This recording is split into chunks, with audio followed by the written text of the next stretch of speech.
Have you ever heard the phrase, perfect love casts out fear? It comes from 1 John chapter 4, verse 18. There is no fear in love, but perfect love casts out fear. It's a relatively popular verse, but have you ever stopped and asked yourself, what does that even mean?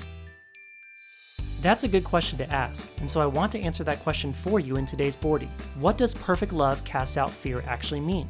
Well, if you just leave this verse all by itself, its meaning becomes so generic you end up arriving at hasty conclusions, like that love is the solution to every fear.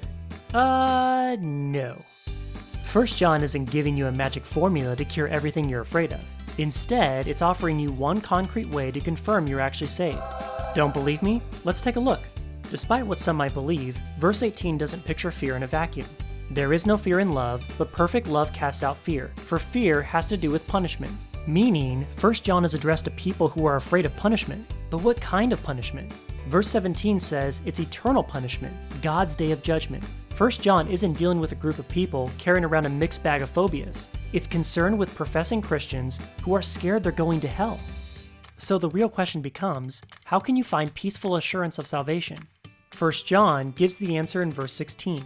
Whoever abides in love abides in God, and God abides in him. By this is love perfected with us, so that we may have confidence for the day of judgment. Love is the answer. If you have love, you gain assurance you're saved. And if you gain assurance, you lose your fear of judgment. Our phrase in verse 18 sums it up perfectly. There is no fear in love, but perfect love casts out fear. It's perfect love that erases any fear of judgment. But this leads us to a very important question. What is perfect love? Verse 12 defines it for us. If we love one another, God abides in us, and his love is perfected in us. God's love perfected in us means his love has reached its ultimate purpose. God didn't love us so we could just sit idly by. He loved us through Christ so we would love one another. Perfect love, then, is the full extension of God's love, expressed in and through our love for others. And here's the kicker. Nothing drives out fear of judgment faster than realizing your love for others comes from God's love for you.